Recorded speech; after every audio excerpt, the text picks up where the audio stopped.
सिलसिला वाक़यात नंबर 55। पिछली कड़ी 54 में मैं आपसे कुंदन लाल जी का तारफ़ करा रहा था कि वो एक कदीम मुल्तानी थे और अपने मुल्तान में घर देखने के लिए वो यहाँ आए। अच्छा, उसके बाद जो है मैंने अप्लाई कर दिया वीज़ा और मुझे 12 तारीख़ को इंडियन एम्बेसी ने वीज़ा जारी किया और 13 की सुबह 6 बजे हम इंडिया के लिए रवाना हो गए। 13 अप्रैल 2004। इत्तफाक से जब हम बस स्टैंड पर पहुँचे, फ्लैटीज़ होटल में जहाँ इंडियन बस का स्टैंड था, तो कुंदन लाल जी वहाँ भी मौजूद थे और भाईजान ने उनसे फिर यानी हमने इकट्ठे चाय भी पी और बैठे रहे, गपशप। तारुफ तो पहले ही था, तो ख़ासी यानी हमारी बेतकल्लफ़ी हो गई कुंदन लाल जी से। और उसके बाद बस जो है वो रवाना हुई और बस लाहौर से दिल्ली तक का सफ़र जो है वो तकरीबन 525 किलोमीटर है। और पहले बस जो है वाघा बॉर्डर पर रुकती है, उसके बाद वो कहीं नहीं रुकती। रास्ते में जहाँ जहाँ रुकती है वो मैं आपको बताऊंगा। तो लेकिन ये बस अमृतसर, जलंधर, लुधियाना, करनाल, पानीपत से होती हुई दिल्ली पहुँचती है। रास्ते में ये बड़े शहर आते हैं, लेकिन बस जो है वो इनके अंदर नहीं जाती, इनको बाहर से क्रॉस करती है। और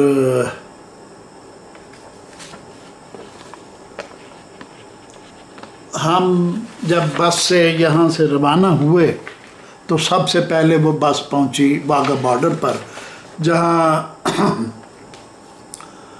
हमें नाश्ता बस कंपनी की तरफ से दिया गया। बस कंपनी की तरफ से नाश्ता था और नाश्ता बड़ा पुरतकल्लुफ़ नाश्ता था, पाकिस्तानी नाश्ता था, इंग्लिश नाश्ता था, यानी स्लाइस, अंडे, डबल रोटी।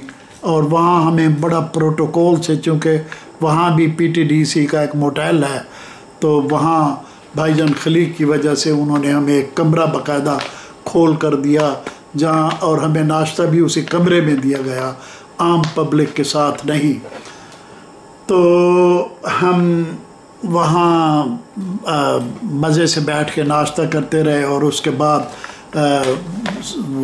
जो दीगर फार्मेलिटीज़ होती हैं, कस्टम्स और इमिग्रेशन, उन मराहिल से गुज़रे।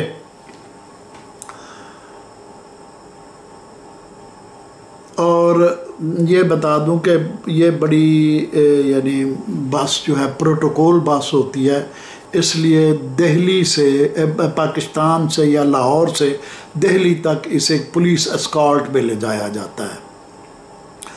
पुलिस की जीपें इसके आगे आगे पीछे चलती हैं और वो रास्ता भी साफ़ करती जाती हैं और सायरन भी बजाती जाती हैं, लोगों को ख़बरदार भी करती जाती हैं।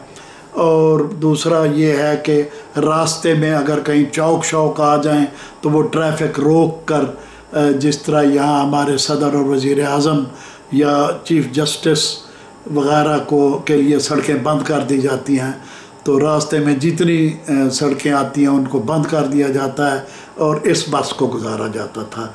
ये अब तो वो सिस्टम नहीं रहा। ये मैं बता रहा हूँ 2004 में जो सिस्टम था कि इंडिया जाना और इंडिया से पाकिस्तान आना, ये मैं वो प्रोसीजर बता रहा हूँ। तो वाघा में हमें बेहतरीन किस्म का नाश्ता कराया गया, यानी पाकिस्तानी बस वालों की तरफ से, पाकिस्तान की कंपनी की तरफ से। और उसके बाद बस जो है वो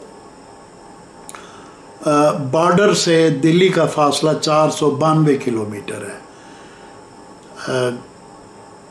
दिल्ली से यानी बॉर्डर से चल के बस जो है वो करतारपुरा में क़याम करती है थोड़ी देर के लिए।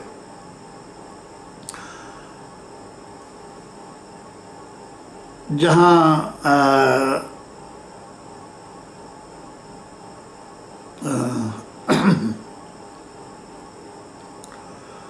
उस दिन इत्तेफाक से 13 अप्रैल का दिन था और बैसाखी का त्यौहार था। तो इंडिया में उसकी बड़ी रौनक थी।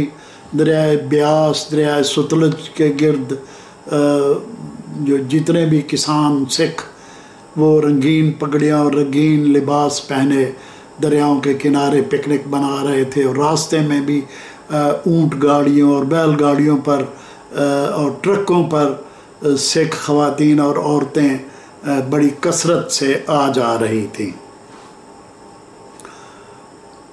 अच्छा, करतारपुर में ये बस कोई 15-20 मिनट के लिए रुकती है और यहाँ यानी एक होटल से आप जो चीज़ यानी शरबत, बोतल, पानी या इस तरह की कोई चीज़ ख़रीदना चाहें तो वहाँ ख़रीद सकते हैं। ये एक बाउंड्री वॉल होती है जिसके अंदर बस जाकर ठहर जाती है 15-20 मिनट के लिए। और उधर से जो इंडिया में सुबह 6 बजे बस रवाना होती है वो भी यहाँ आकर रुकती है और दोनों बसें जब इकट्ठी होती हैं फिर उनको जाने की इजाज़त होती है आगे। यानी पाकिस्तानी बस वहाँ अगर पहले पहुँच गई है तो वो वहाँ इंडियन बस का इंतज़ार करेगी। इंडियन बस अगर पहले पहुँच जाती है तो वो वहाँ पाकिस्तानी बस का इंतज़ार करेगी। और मज़े की बात यह है कि यहाँ से दिल्ली जो है वो 400 किलोमीटर है यानी करतारपुरा से, और लाहौर जो है वो आप अंदाज़ा लगा लें होगा कोई 100-125 किलोमीटर दूर। हमने ये इस वक्त 11 बजे थे दिन के जब हम वहाँ पहुँचे। तो 11 बजे दिन को उधर से 6 बजे दिल्ली से बस रवाना हुई थी, इधर 6 बजे लाहौर से बस रवाना हुई थी। लाहौर वाली बस सिर्फ 125 किलोमीटर करके 11 बजे करतार पहुंची और 5 मिनट बाद उन दिल्ली वालों की बस 400 किलोमीटर का सफ़र करके वो भी पहुंच गई। उसके बाद असल में हमें ज़्यादा देर लग जाती है ना बॉर्डर पर, वो इमिग्रेशन और कस्टम वगैरह में, नाश्ते वगैरह में। तो बहरहाल उसके बाद ये बसें रवाना हो गई दूने और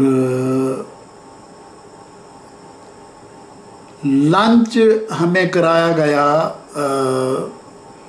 पिपली में। पिपली जिसे किसी ज़माने में कोर्क क्षेत्र का नाम दिया जाता था, जो हिंदुस्तानी नाम था कोर्क क्षेत्र। हिंदू मज़हब में ये एक इंतहाई मुक़द्दस शहर है। तो कोर्क क्षेत्र में जिसको फिर मुसलमान दौर में इसका नाम पिपली रख दिया और बाद में बीजेपी का जब दौर आया तो इसका नाम दोबारा बदल कर कोर्क क्षेत्र रख दिया गया। तो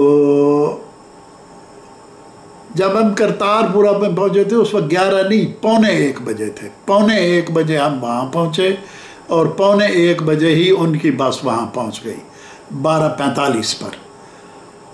तो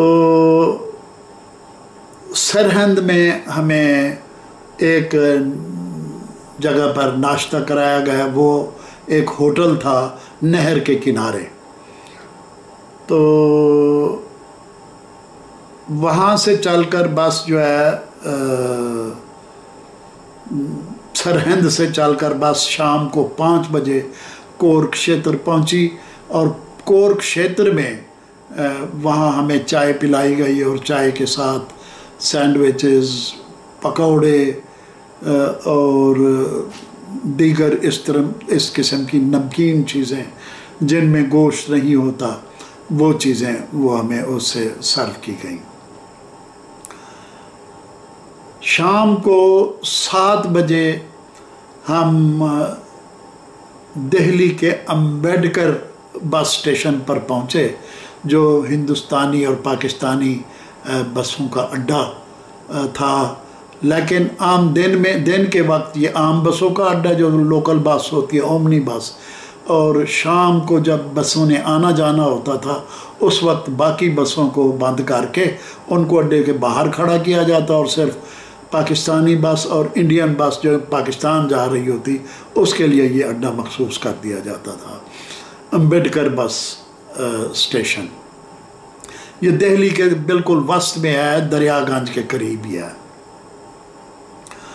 तो शाम को 7 बजे हम 7 शहरों के मजमूए दिल्ली में पहुंच गए। 7 शहरों का मजमूआ दिल्ली इसलिए कहते हैं इसे कि दिल्ली कई बार उजड़ी, कई बार बसी, और जो भी नया हुक्मरान आया या नई सल्तनत कायम हुई तो उन्होंने, मतलब ग़ुलामों ने अपनी सल्तनत कायम की, उससे पहले हिंदुस्तानियों ने अपनी सल्तनत कायम की हुई थी, तो उनके अलग अलग शहर थे। फिर जब खलजी आए उन्होंने अपनी, और तुगलक आए उन्होंने अपनी दिल्ली आबाद की, मुग़ल आए उन्होंने अपनी दिल्ली आबाद की। होती वो एक ही जगह पर थी, यानी दिल्ली के इर्द गिर्द ही कह लीजिए बसाते थे। तो इसलिए दिल्ली को 7 शहरों का एक शहर कहा जाता है। वहाँ पहुंचकर कुंदन लाल जी ने जो है मुझसे कहा कि आप मेरे घर चलें और वहीं क़याम करें, लेकिन मैंने इसको तस्लीम नहीं किया। मैंने उन्हें बताया कि जी मैं इंडिपेंडेंट रहना चाहता हूँ और मैं मुसलमानों के किसी इलाके में जहाँ मुसलमान होटल हों वहाँ रहना चाहता हूँ। तो उन्होंने फिर कहा ठीक है, हम आपका वहाँ बंदोबस्त कर देते हैं। जब हम दिल्ली के अड्डे पर उतरे बस स्टॉप पर, वहाँ श्याम सुंदर जी जो कि कुंदन लाल जी के चचाजाद भाई भी हैं और उनके पास काम भी करते हैं, तो वो श्याम सुंदर जी आए हुए थे। उम्र होगी तकरीबन कोई 50-60 के दरमियान, 60 साल होगी उम्र। तो वो जो श्याम सुंदर 60 साल होगी या 65 बरस होगी, भाई इस तरह थे, लगते जवान हैं। ये लोग चूँकि वर्जिश करते थे इसलिए कोई इतनी उम्र लगती नहीं थी। बहरहाल श्याम सुंदर वहाँ आए हुए थे, तो कुंदन लाल जी ने मुझे मेरी बीवी और मुझे उनके हवाले किया कि जी आप इनको मुसलमानों के होटल किसी में ले जाकर इनको कमरा लेकर दें। तो गालबन उन्हें वो जगह भी बताई जहाँ, यानी मटिया महल एक बाज़ार है जामे मस्जिद के बिल्कुल करीब। तो श्याम सुंदर ने हम एक साइकिल रिक्शे वाले को बुलाकर हमें तो उसके साइकिल रिक्शे पर सवार कर दिया और ख़ुद स्कूटर पर थे वो आगे आगे आहिस्ता आहिस्ता, और उन्होंने वो रिक्शे वाले को बता दिया कि इनको करीम होटल लेकर चलो। करीम होटल यानी बड़ा मशहूर होटल है मुसलमानों का वहाँ जामे मस्जिद के पास। तो उन्होंने उसे कहा कि तुम इनको करीम होटल लेकर चलो, मैं भी साथ साथ आ रहा हूँ। लिहाजा वो रिक्शे वाला हमें और हमारे सामान को लेकर आहिस्ता आहिस्ता चलता रहा और तकरीबन 15-20 मिनट में वहाँ पहुँचा तो श्याम सुंदर वहाँ पहले ही मौजूद थे। तो वहाँ जो है करीम होटल, छोटी सी सड़क है, मटिया महल का बाज़ार, बड़ा तंग बाज़ार है और बहुत बारौनक इलाका है, बहुत जहाँ खवे से खवा चलता है और दिन में गुज़रना बड़ा मुश्किल होता है। उसमें कारें तो नहीं चलती, उसमें साइकिल रिक्शे बहुत चलते हैं या स्कूटर, मोटरसाइकिल तो इंडिया में कम ही देखने में आया, स्कूटर ज़्यादा था उनका अपना बनाया हुआ। तो जामे मस्जिद से ये करीम होटल होगा कोई 40-50 कदम या हो सकता है इससे भी कम हो, बिल्कुल सामने ही जामे मस्जिद है और ये करीम होटल है। करीम होटल जो है उसके बिल्कुल सामने एक, यानी दरमियान में जो पतली सड़क है उसके आमने सामने बम्बे ओरिएंट नामी एक होटल है जो मुसलमानों का होटल है और वो इन्हीं करीम वालों का है। यानी करीम बालो ने जो होटल बनाया हुआ है उसका नाम बम्बे ओरिएंट है, और करीम बालो ने जो खाने का होटल बनाया हुआ जहाँ सिर्फ खाना और रोटी मिलती है उसका नाम करीम होटल है, और वो सिर्फ मुसलमान खाने होते हैं उसमें। मतलब कोई भी वहाँ खा सकता है, कोई हिंदुओं पर कैद नहीं है, लेकिन वो मुसलमानों का होटल है। तो श्याम सुंदर ने वहाँ हमें एक कमरा किराए पर लेकर दिया जिसका किराया 450 रुपये था, और कमरे में हर फैसिलिटी हासिल थी, यानी वॉल टू वॉल कारपेट था, फ्रिज था, टीवी था रंगीन, और केबल टीवी भी था, केबल भी थी, और पंखा और एयर कंडीशनर भी था। हाँ, एयर कंडीशनर की शर्त यह थी कि वो आप उसका अगर एयर कंडीशनर इस्तेमाल करेंगे तो फिर आपको 200 रुपये दिन के देने पड़ेंगे, यानी फिर कमरे का किराया 650 होगा। तो हमने उन्हें कह दिया कि ठीक है जी, हम एयर कंडीशनर इस्तेमाल करेंगे तो 650 रुपया किराया अदा करेंगे। तो उसके बाद जब वो हमें छोड़कर चले गए कोई 8-9 बजे, तो फिर हम होटल से निकले, अपना बम्बे ओरिएंट से निकले, और हम फिर नीचे आए बाज़ार में। वहाँ से लाहौर अपने बच्चों को टेलीफोन किया और इशा की नमाज जामे मस्जिद में अदा की जो बिल्कुल ही साथ थी। और ये जो गेट मटिया महल की, वैसे जामे मस्जिद के 3 बड़े गेट हैं, और जो हमारी तरफ खुलता था उसका नाम इमाम अब्दुल्ला बुखारी गेट था, इमाम अब्दुल्ला बुखारी गेट। वो सतह ज़मीन से या सड़क से बहुत ऊंचा है, और तकरीबन 40 सीढ़ियाँ चढ़कर ऊपर होटल का सहन, मस्जिद का सहन आता है, और वो सीढ़ियाँ चढ़ना भी एक कार दारद होता है। एनीवे, फिर उसके बाद हम मस्जिद से निकले इशा की नमाज के बाद, तो करीम होटल में खाना शाना खाया, और उसके बाद हम मुख्तलिफ बाज़ारों की सैर करते हुए तकरीबन 1 घंटा 4-5 किलोमीटर हमने सफ़र किया, दरियागंज भी से होते हुए, और बड़ा लंबा चक्कर काट कर वापस हम आए। तो खूब सैर की उस, यानी रात की सैर का बड़ा मज़ा आया, रौनक थी बड़ी ज़बरदस्त। ये चूँकि वस्ती दिल्ली है जहाँ जामे मस्जिद है, शाही किला है, और बेशुमार मुसलमानों की यादगारें हैं, तो वहाँ बड़ी ज़बरदस्त। और अंदरून दिल्ली है, अंदरून दिल्ली, यानी यूँ समझ लें जैसे अंदरून लाहौर है, तो बिल्कुल वही अंदरून शहर के इलाके में हम रहते थे। अच्छा, इसका